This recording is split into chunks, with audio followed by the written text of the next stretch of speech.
It is not easy to hold on to hope when an ill wind blows. We've come to expect certain things from adaptations of J.R.R. Tolkien's The Lord of the Rings. They'll look a certain way. The characters will sound a certain way. The stories themselves will be influenced by everything from grungy B-horror movies to Norse myths. The Lord of the Rings, The War of the Rohirrim, however, boldly proposes a new direction. Set in the same cinematic universe as Peter Jackson's Lord of the Rings and Hobbit trilogies, it's an anime movie instead of a live-action feature. Yet despite the epic feel and melodramatic tone that Tolkien's work shares with the best series and films made in the style, The War of the Rohirrim fails to justify why this particular tale needed to be told as an anime. Action-packed as it is, it doesn't make the case for future Lord of the Rings animations of any kind. I accept your challenge! You think I am afraid of you? You should be.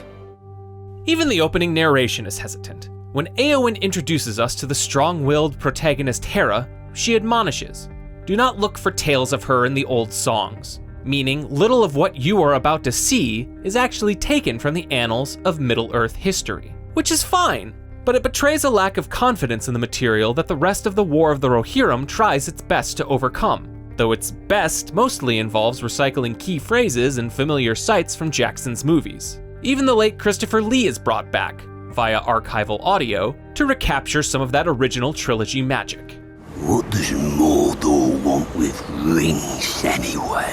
It's certainly interesting, and at times even exciting. Hera is the only daughter of the legendary King of Rohan, Helm Hammerhand. She's an invention for the movie, as Tolkien's legendarium is not overflowing with strong female characters. He's played by Brian Cox, who was born to give a rousing speech before a mounted charge. We will paint the dawn red with the blood of our foes! Their vast kingdom is threatened by a usurper from the Eastern lands who wants control of the throne, a conflict that pushes the citizens of Rohan's capital into the mountain stronghold of the Hornburg. If the name Hornburg sounds familiar, well, it's because we're basically just watching the Two Towers Battle of Helm's Deep all over again.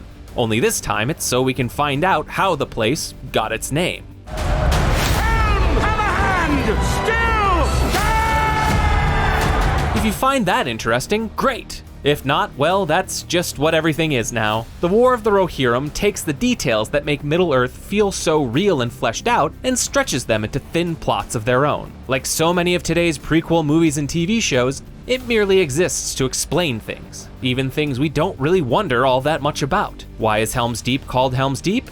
There was a guy named Helm. There's a cool horn named after him too. Now that you know that, care to watch 16 plus hours of a Prime Video series that pretends like you don't recognize Gandalf when you see him? I have apprenticed, I have studied, I have reached the very height of my craft. And while it's nice to see a legitimately hand-drawn theatrical release in 2024, the animation in The War of the Rohirrim doesn't serve the project particularly well. Director Kenji Kamiyama is an anime legend who's worked in the worlds of Star Wars, Blade Runner, and Ghost in the Shell. He's capable of guiding a story like The War of the Rohirrim through this sort of format, but the film calls out for a much more dynamic style. Though its still images are very beautiful, the animation is choppy in motion. The visuals become especially difficult to track once the movie gets to the sword fighting and the galloping horses, the latter of which are famously difficult to animate and don't look great here. The result is something that might pass muster on a TV, but not for more than 2 hours on the big screen. You may wear a crown upon your head, but that does not make you a king. Honestly, this review sounds madder than it is. We didn't hate The War of the Rohirrim, and other open-minded fans may even like it. It's an interesting idea and a pretty good story, but unlike the Lord of the Rings trilogy, it won't inspire repeat viewings. Let us end this, Wolf, as it began, with you and I. The Lord of the Rings, The War of the Rohirrim is more interesting as a concept than as a finished film, with a runtime that will test the limits of even the most seasoned anime fans. Director Kenji Kamiyama's foray into the world of Middle-earth is thrilling at times, but dull at others, with a choppy animation style. Its plot is made up of recycled bits of more beloved films, which will only make you wish you were watching them instead. For more movie reviews, check out what we thought of Moana 2 and Wicked, and for everything else, stick with IGN.